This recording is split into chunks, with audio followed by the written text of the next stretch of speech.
Kim dan Arthur masih menyusuri markas sang pembunuh bayaran itu, yang ternyata penuh jebakan dan juga penuh teka-teki. Kim dan Arthur sudah beberapa kali hampir tersesat di tempat ini. Apa yang kau lakukan, Okusan? Arthur yang melihat kelakuan sang istri yang seperti menandai setiap tempat yang mereka lalui. Aku hanya menandai tempat yang sudah kita lewati, seperti yang kau lihat tempat ini penuh jebakan. Jawab Kim. Ternyata pria tua itu sangatlah licik dan cerdik, umum Arthur sambil meraba dinding berbatuan itu. Ia yakin banyak tempat rahasia di sini dan ia yakin pasti akan menemukan sesuatu di balik dinding bebatuan ini. Kamu menemukan sesuatu, sayang? Tanya Kim yang melihat suaminya menemukan sebuah lubang di balik patung yang menempel di dinding. Sepertinya, saut Arthur dan mencoba menggeser patung tersebut. Kim menghampiri suaminya dan benar saja terdapat sebuah tombol di sana di balik patung tersebut. Arthur menekan tombol tersebut dan tak lama kemudian, sebuah dinding di hadapan mereka bergerak dan bergeser dengan sendirinya. Kim tersenyum sinis dan tanpa membuang waktu, wanita itu masuk ke dalam, diikuti oleh suaminya. Di belakang, hati-hati Okusan, di sini terlalu banyak jebakan. Pakai ini, ujar Arthur dan memberikan istrinya itu sebuah kacamata seperti yang digunakan oleh Nathan. Kimberly menerima kacamata pemberian suaminya tanpa banyak bertanya dan memakainya, dan wanita itu dapat melihat di sekelilingnya begitu banyak jebakan. Kim menoleh ke belakang dan tersenyum kepada suaminya. Ini sangat canggih, sayang, seru Kim. Itu khusus dibuat untuk memantau keadaan, Okusan, saut Arthur. Kau yang membuatnya? Tanya Kim lagi sambil melangkah hati-hati saat netranya di balik kacamata itu menangkap titik perangkap tertanam di bawah lantai. Bukan, ini buatan Nathan, jawab Arthur yang mengikuti langkah hati-hati istrinya. Aku tidak menyangka pria Casanova culun itu sangat jenius, balas Kim, dan kini pasangan itu sedang melangkah secara acak-acakan karena terdapat jebakan sebuah lampu laser. Salah titik pijakan saja maka sebuah tombak akan menyerang mereka. Cih, menyusahkan, gumam Kim Chunga saat dia dan suaminya sudah berhasil keluar dari jebakan tersebut.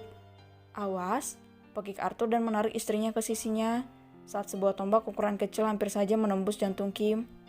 Berhati-hatilah Okusan, ucap Arthur dengan aura mematikan. Napas pria itu terdengar berat dan pandangannya begitu nyalang. Hampir saja ia kehilangan istri cantiknya itu. Kim mengangguk patuh. Maaf, aku terlalu ceroboh, cicit Kim menundukkan pandangannya saat melihat sorotan mengerikan dari suaminya itu. Arthur menarik napasnya berat dan mengembuskannya secara perlahan untuk menekan amarahnya. Berhati-hatilah dan perhatikan sekelilingmu, perintah Arthur dingin. Baiklah, saut Kim pasrah. Arthur memimpin langkah mereka kali ini. Ia tidak akan membiarkan istrinya kembali berbuat ceroboh dan membahayakan nyawanya. Hati-hati, perintah Arthur saat netra tajamnya melihat jebakan yang penuh teka-teki kali ini. Ikuti langkahku, Okusan, perintahnya lagi. Saut Kim patuh. Ia lalu mengikuti langkah hati-hati suaminya. Terkadang mereka melompat, menunduk kepala mereka dan melompat menggunakan satu kaki. Yang terakhir mereka menundukkan badan, bahkan merayap. Sepertinya pria tua itu ada di balik dinding ini, tebak Arthur saat mereka berhasil lolos dari semua jebakan lorong ruangan penuh teka-teki ini. Apa kau yakin?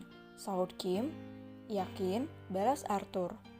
Mari kita mencari petunjuk untuk mendapatkan persembunyian pria tua itu, suruh Arthur, dan ia mulai menelisik setiap dinding dan juga pajangan di sana. Pantas saja di sini sunyi penjagaan, ternyata dia menyimpan banyak jebakan. Cebik Kim yang sedang menelisik setiap benda di lorong tersebut. Okusan, kemarilah, panggil Arthur. Kim menolehkan kepalanya ke arah suaminya dan ia menghampiri suaminya itu. Saat ia melihat sang suami menatap lekat kepala patung yang ada di atas dinding bebatuan. Bantu aku menggesernya, pinta Arthur. Apa di sini ada petunjuk? Saut Kim antusias. Sepertinya begitu. Cak, cepatlah Okusan. Kim akhirnya membantu suaminya menggeser patung kepala binatang yang menempel di atas dinding, dan benar saja di balik patung tersebut terdapat sebuah tombol di sana. Tanpa aba-aba Kim menekan tombol tersebut, dan tak lama kemudian sebuah dinding terbuka yang menyerupai pintu lift. Cak, dasar tua bangka menyusahkan, gerutu Kim. Mereka mulai memasuki tempat itu yang ternyata adalah sebuah ruangan mewah, dan benar apa yang suaminya itu katakan, kalau disinilah si pria tua itu bersarang. Itu terlihat saat memasuki ruang rahasia ini. Kim dapat menyaksikan target buruannya sedang asik menikmati pelayanan salah satu pengawal wanitanya. Cih menjijikkan, selah Kim, membuat pemimpin dari kelompok membunuh bayaran itu terloncat kaget, dan pria tua itu langsung menyingkirkan wanita yang ada di atasnya. Dasar pria tua menjijikkan, sinis Kim. Sedangkan Arthur hanya memandangi pria itu dingin. Siapa kalian? Hardik pria tua tersebut setelah memakai pakaiannya dan begitupun pengawal wanitanya. Aku adalah pelataranmu untuk menemui malaikat maut, jawab Kim dingin. Jadi kau wanita yang melukaiku tadi, geram pria tua itu. Itu hanya sebuah tanda perkenalan, Tuan Alfonso, ujar Kim dengan dingin dan wajahnya kini berubah mengerikan. Kau mengenalku ternyata, sahut pria tua itu santai. Ya, sangat mengenalmu. Kau pria tua sialan yang membiarkan anak buahnya bertarung nyawa. Dan lihat dirimu kau malah asik memadu kasih.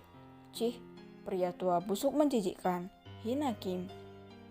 Jaga ucapanmu Nona, hardik Tuan Alfonso geram. Jangan membentak istriku sialan, teriak Arthur. Jadi kalian sepasang suami istri?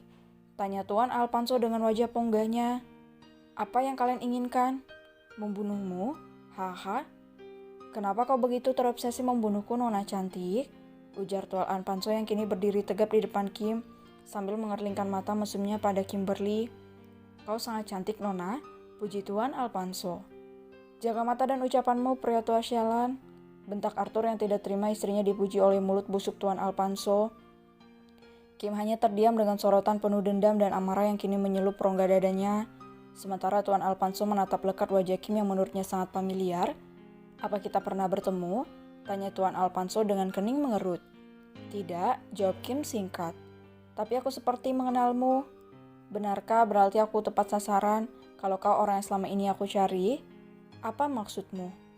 Tuan Damian like Hugo dan Caroline like Hugo, sahut Kim dingin dan sorotan matanya kini berubah penuh dendam. Tuan Alfonso tersendat kaget dan ia bergeming di tempatnya. Sejenak dan detik berikutnya ia terkakak atas apa yang ia dengar dari mulut Kim. Jadi kau keturunan dari keluarga like Hugo yang tersisa?